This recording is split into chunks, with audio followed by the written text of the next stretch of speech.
Hello and welcome to the EMC Innovation Network. Calvin Smith here. I'm joined now by Scott Steinberg. He's a best-selling author, technology futurist, and CEO of Tech Savvy Global. Scott, thank you so much for joining us today. My pleasure. Really appreciate it. So you're here to keynote the 2013 EMC Innovation Conference. Big event. We've got about 10,000 people joining, 16 different locations. That doesn't include customers and partners. That's a lot to take on. You got a heck of a keynote coming up. Can you give us a little preview of what you plan to cover? Well, the good news is that everybody is capable of innovating, but I think innovation and disruption are some of the most commonly utilized, but also most commonly misunderstood words in business. So the irony about them is innovation is simply the introduction of something new. It could be a new product, new service, but sometimes it's just a new idea, a new concept, and at the same time, disruption is simply something that interrupts our normal routines, throws them into chaos. Could be a problem, but most of the time what we're talking about with disruption are simply new, novel, unforeseen difficulties, and with innovation, we're talking about creative or resourceful approaches to problem solving, and many experts would argue that each and every one of us, no matter whether we're an individual or an organization, are doing this every single day.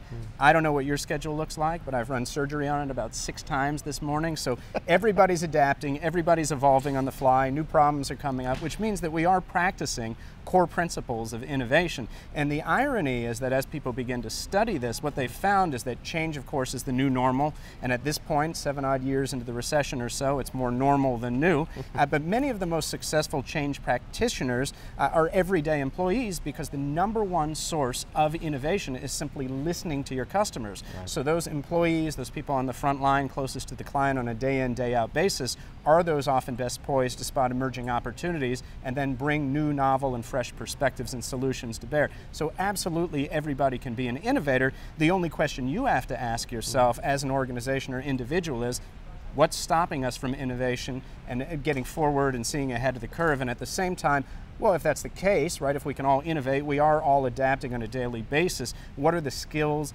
habits, values, and practices that we can put into play on any given basis, right? And how consistently and confidently and capably are we doing it to overcome some of those inhibitors and those inhibitions? Because really the only thing holding us back from success in many cases, and I know it's going to sound corny, but it really is a sense of perspective. Sometimes, you know, we like to talk about, a lot of people have an MBA, a PhD. We talk about the concept of the GSD, the Get Stuff Done degree, and that's right. When we're being polite. That's the non-explicit version of it. So the reality is, millions of innovators are helping drive the wheels of forward progress each and every single day, all around the globe in every industry. You do not need permission. You do not need a title that says VP of Innovation or Director of Innovation. You can do it, but only you can give yourself the permission and the perspective to do so. Such a phenomenal and crucially important message to share, right? I want to jump back to something you touched on there, which is how do we facilitate or put forward, usher, and foster this innovation, especially in a big corporation, right?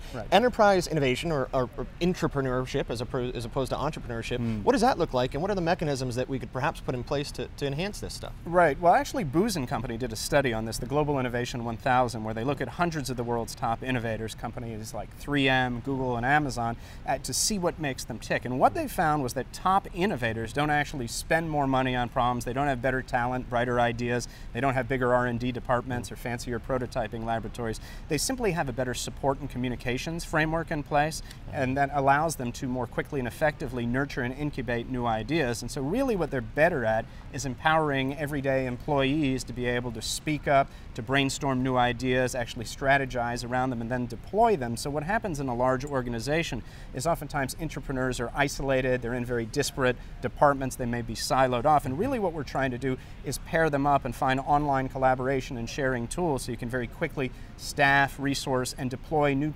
solutions. Could be pilot programs, minimum viable product programs, put them in the real world, get feedback, fail smartly, fail strategically, do it cost effectively, and eventually iterate your way to success. But this absolutely, positively begins with empowering employees to speak up and affect positive, lasting change. Fantastic, fantastic. I'll tell you what, I can't wait for this keynote, because if this is just the tip of the iceberg, this is going to be great. Wait till we have coffee. Thank you so much for your time today, My Scott. pleasure. Thank you, Kevin. Stay tuned to the EMC Innovation Network.